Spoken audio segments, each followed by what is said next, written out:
And after that, we will take questions if anyone has any questions for us. Awesome.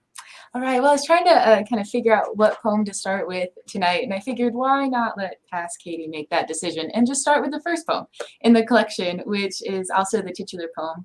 So the collection's called She Asked Me Where, and that comes from the title of this first poem, which is called She Asked Me Where She Could Possibly Go From Here. She knew more about the world at 13 than I do now, but I still dug into my pockets to find some advice hidden among the quarters and gum tucked into their linings. I said, don't you ever forget you've got fire in your hands and springs in your feet. You're going to be somebody someday because you already are. Those days are dark, but they're getting fewer and farther between. Lean into finding out your roots are yours alone. Don't bend them, slice them, destroy them for a wish.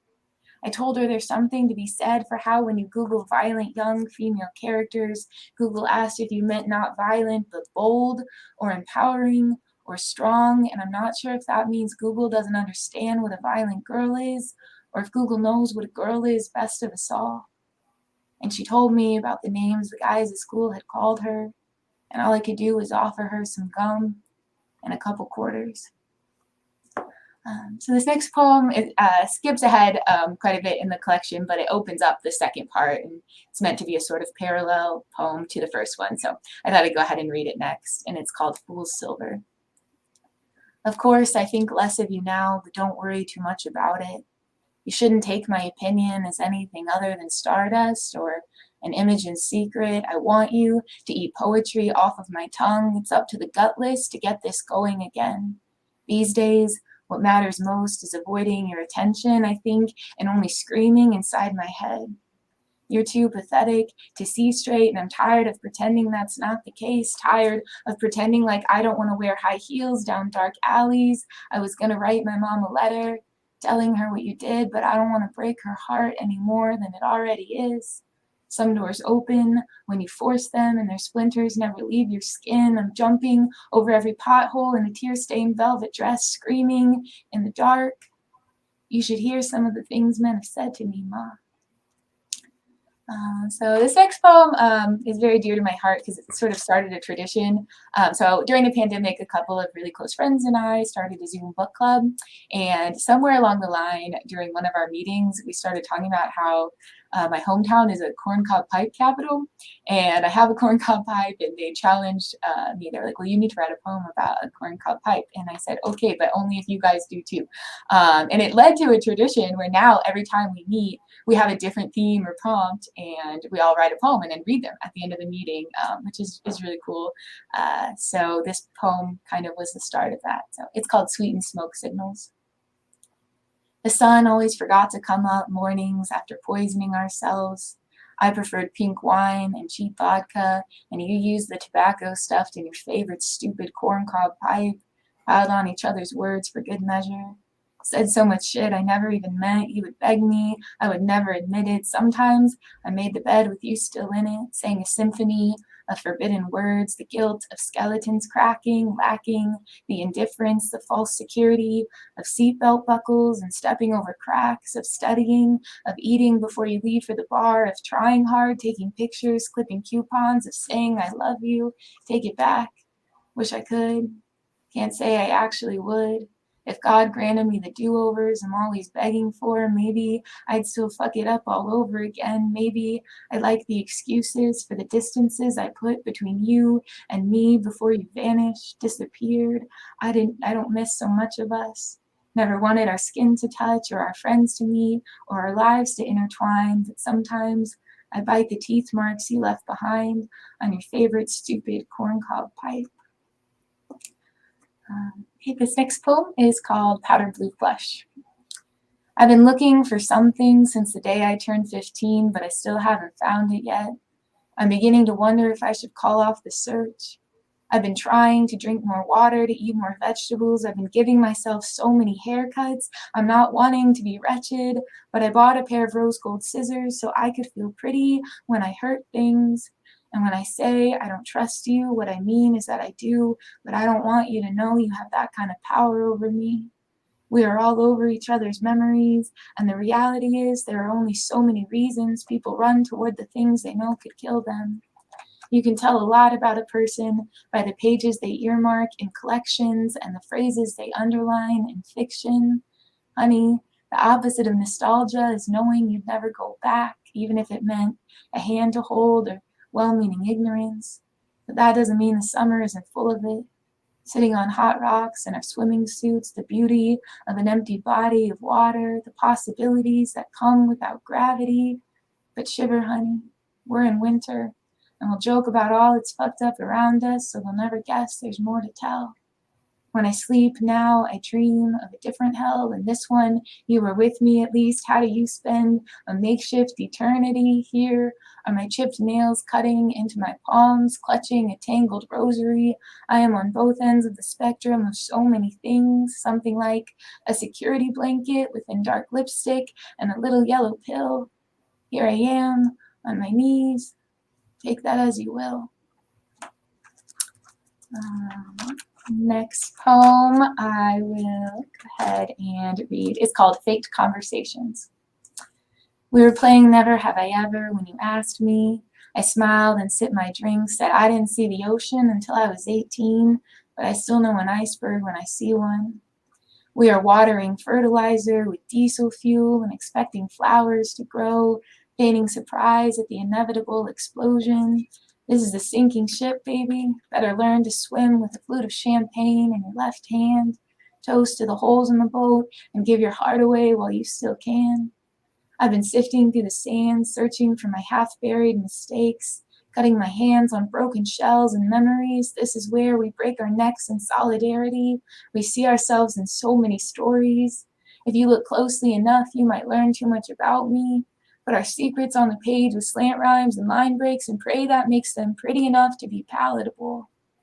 You left me with a ghost of fireworks in this foggy night sky. I drive around just to catch them sometimes. By lamplight, I'll flip through the left collections, pretend like it's a conversation, tuck myself in for the night, whisper goodbye soaked in bitter wine, been spending too much time picking up my phone and putting it down again. You taught me callousness, but I never did learn my full lesson, and nobody was surprised when I realized I had forgotten your question. But it was okay because you had barely stirred, and I knew you never really cared about my answer.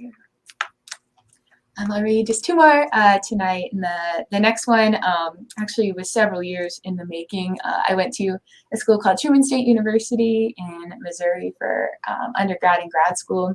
And there's this really gorgeous place on campus called the Sunken Garden. And there actually used to be a building there years ago. And there was a lake next to the building where the quad is. The building burned down and the lake was like emptied to try to put out the fire, and it didn't work. And now there's all this lore associated with this garden. That's where this building used to be, including if you kiss someone at midnight, then you're destined to marry them. And I was like, well, this is an incredibly poetic place, and I have to write a poem about this. But for whatever reason, it was so hard. It took me years. It wasn't until my very last year of grad school I was finally able to write a poem that referenced this place. And it led to this next poem, which is Country Curtains. We all want revenge, but so many of us would settle for justice. I'm not talking about logistics today. I'm talking to friends through a computer screen, and now there's the hint of a permanent smiley face on my bedroom wall. I have made so many casual mistakes. I have shot at soda cans with a BB gun at close range and done so much better than the boys did. Do you remember the coveted sticky tack we'd collect when the teachers let us help them clean out their classrooms on the last of school, drawing our names in shaving cream like reverse finger paints? These are our collective keepsakes, please. Marry my memories, sing the vows to the crowd of ladybugs on my front porch. I told you before, I'm not talking about logistics today. I'm talking through black ink on a white page. I filled the dent in my wall with toothpaste, and I laugh every time I pass it. Please don't kiss me in the sunken garden. Just lie on the ground beside me and stare at what's left of the stars. We named the fountain there Graceful Martyr, once filled it with water from the bottles we brought from home because an empty fountain and the ghost of a lake was the saddest thing we'd ever seen. We've been over this already. I'm not talking about logistics today. I'm talking about you and me and the trace of Sharpie on our skin. Did you think if you whispered goodbye, it would hurt less? I recognize every damn one of your tactics. This isn't about changing the channel or searching for yourself in a song. This is about the clocks being an hour behind half the year because I don't know how the settings work on my car's dashboard. This is about how I was only supposed to give you a ride home that first night, but you complimented my commitment to protesting daylight savings time. This is about a guy at the bar who gave us $1 when we were drunk and really wanted to win the stuffed gingerbread man. This is about a girl jumping out of the telephone booth before I knew you. This is about the onion you placed by my bed when I was sleeping because you read it could help cure colds. We crashed away with bulleted phrases of our own private questions, so I'll tell you this. Your worst offense wasn't leaving the coffee pot empty, but it did make the list. We made it out beautiful, but we didn't make it far. Kept each other warm and left a few legends in our wake. I'm not talking about logistics today. I am swept in the blurriness of both our mistakes. We were born to be gutter balls and slippery dance floors and sad songs in the late morning, slipped back into bed. I've been told I'm an empath, but I don't think I'm a good enough person for that. I wonder if you ever forgave me for all the things I almost did. Take me home, but drive real slow and make sure to turn on the car radio. Listen to the lyrics again before you change the station. Know the broken blinds to let the light in.